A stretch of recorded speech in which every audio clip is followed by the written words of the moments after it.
police devrait être désarmée? Depuis certaines choses, je te dirais, je la trouve un petit peu trop armée dans des situations que c'est totalement inutile. No, I mean, basic weapons I think it's enough. I mean...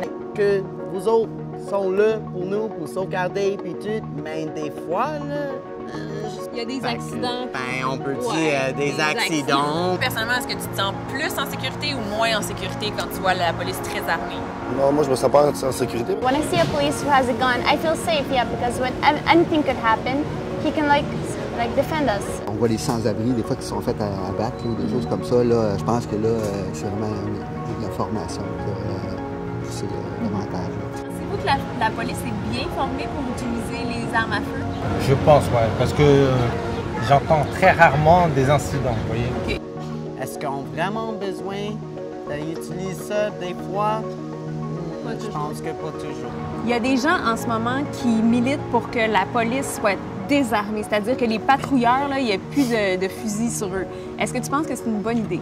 Ben, je sais pas, as-tu déjà entendu parler, la police, ça se fait tirer à tous les jours ici à Montréal, même au centre-ville, où Team Eclipse travaille contre les criminels, les groupes de gangs, tout ça. For example, traffic patrol and stuff like that, maybe it's not necessary to be armed, but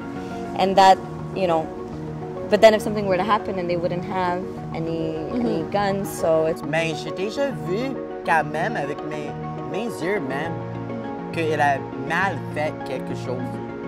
Lors de nos recherches, on a constaté que 106 citoyens québécois sont morts sous les balles des policiers lors des 12 dernières années. 4 policiers ont été tués par un tir civil lors de la même période. En 2016 seulement, 12 personnes sont décédées sous les tirs des policiers québécois, ce qui représente un taux de 1,47 décès par million d'habitants causés par un tir policier. C'est plus que dans 5 États américains. On a aussi appris que la majorité des policiers impliqués dans ces événements étaient des patrouilleurs. Quant aux civils tués, 80% d'entre eux avaient la conscience altérée, soit par des troubles de santé mentale, soit par intoxication. Les 3/4 d'entre eux avaient en leur possession un objet contondant. Overall, les tirs policiers sont la principale cause de décès et de blessures lors des interventions policières au Québec. On avoue avoir été surprise par ces statistiques. On a donc contacté Alexandre Popovitch, porte-parole de la Coalition contre la répression et les abus policiers, pour lui poser nos questions. Tu t'intéresses beaucoup au dossier Villanueva, tu travailles là-dessus, à d'autres situations où il y a eu des bavures policières. Est-ce que tu as remarqué que certains types de personnes sont plus touchés par la brutalité ou par les bavures policières? Quand on regarde la liste des personnes qui ont été tuées par le SPVM depuis 1987, on voit qu'il y a une surreprésentation au niveau des minorités, plus particulièrement des communautés noires. On voit aussi que la plupart des gens qui ont été tués par la police, c'est des gens qui sont à faible revenu, des pauvres. On a entre autres des itinérants là-dedans. Mais on a vraiment, depuis ces dernières années, peut-être depuis ces 15 dernières années, beaucoup de gens qui sont en crise, des gens qui souffrent de problèmes de santé mentale ou qui peuvent avoir une problématique de consommation en même temps, mais qui, d'une façon ou d'une autre, sont en crise au moment où il y a l'intervention policière. C'est l'écrasante majorité des gens qui sont tués par le SPVM depuis bon nombre d'années. Toi, est-ce que tu es pour le désarmement de la police? Moi, je pense qu'on devrait avoir un débat de société à savoir, est-ce que c'est vraiment nécessaire que chaque policier porte une arme sur lui, une arme à feu sur lui, lorsqu'il patrouille dans les rues?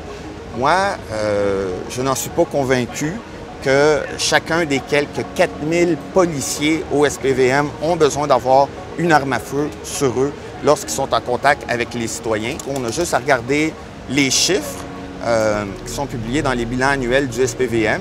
On voit que année après année, le nombre de coups de feu qui sont tirés lors d'interventions policières est minimal. On parle de 3 coups de feu une année, 4 coups de feu une autre année, et ainsi de suite, et ainsi de suite. Pour un service de police qui reçoit plus de 1 300 000 appels à chaque année. Vu qu'il n'y a pas beaucoup d'incidents, vu qu'il n'y a pas beaucoup de coups de feu qui sont tirés par la police, pourquoi, dans le fond, on se passerait de ces armes-là? Ça a un effet dissuasif qui fonctionne, on pourrait dire ça. Si les policiers n'étaient pas armés, et là je parle des policiers patrouilleurs, s'ils n'avaient pas d'armes à feu dans les mains, je pense que ça sauverait des vies. Auprès de personnes en crise, je pense qu'ils seraient forcés de trouver d'autres méthodes, d'autres approches. Pierre Coriolan, il disait que c'était quelqu'un qui avait des tournevis dans les mains, tu sais. Fait que moi, je peux pas croire que des policiers qui débarquent, tu sais, puis les policiers ils débarquent à 4 ou 5, tu sais, qui sont pas capables de trouver une autre façon de désarmer, de maîtriser une personne qui est en crise, donc qui n'a comme pas toutes ses facultés, qui n'est pas donc au sommet de sa forme. Je peux pas croire qu'ils sont pas capables de trouver une façon de la désarmer sans la tuer. Est-ce que tu te bases sur ce qui se fait dans d'autres pays où la police a été désarmée pour appuyer ton argumentaire? Oui. Bien, par exemple, on sait qu'au Royaume-Uni, OK, les policiers, dans leur majorité, patrouillent les rues sans être armés d'armes à feu.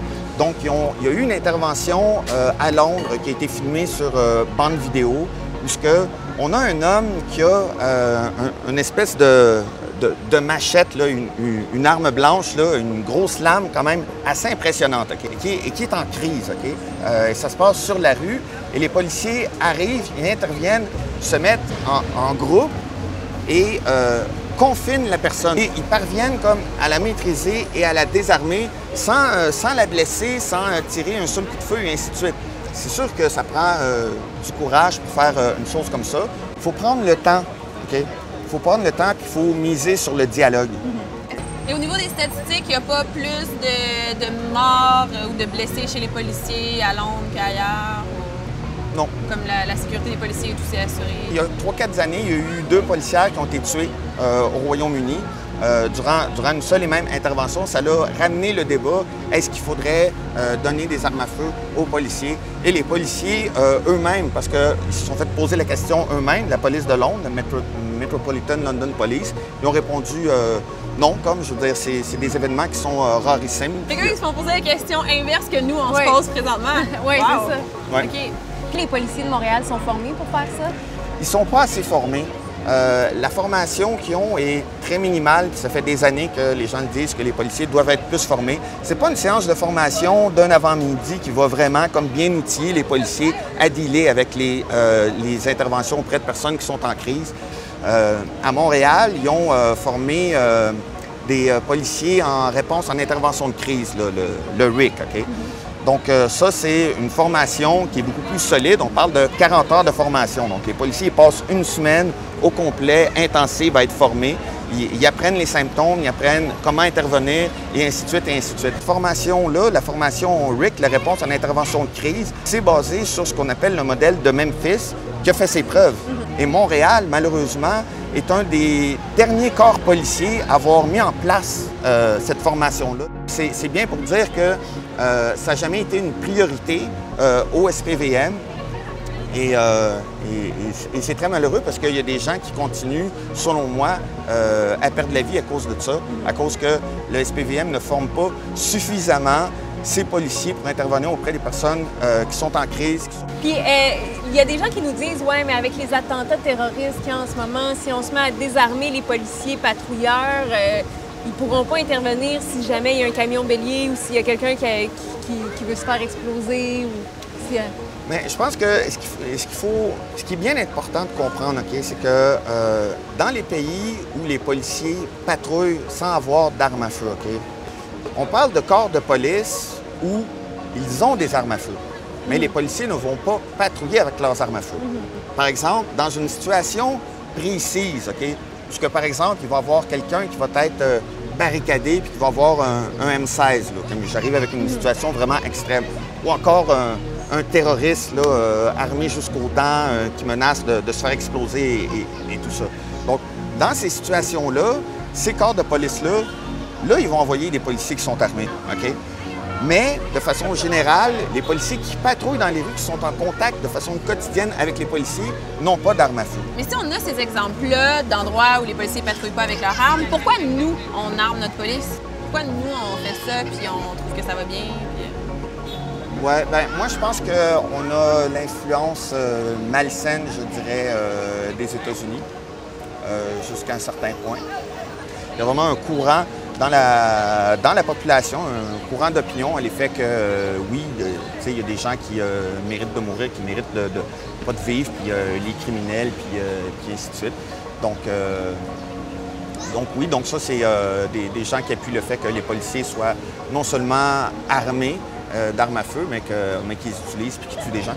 Est-ce que les policiers croient vraiment que c'est nécessaire d'avoir une arme à feu sur eux pour se faire respecter?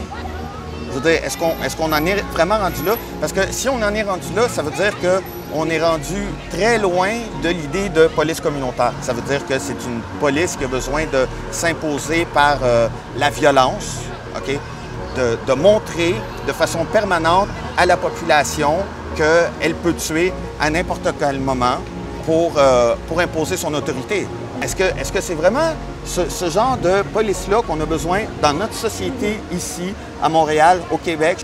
Parfait. Bien, merci beaucoup, Alexandre. Merci à vous. D'avoir répondu à nos questions. Super intéressant. Merci. Je me suis sentie en sécurité.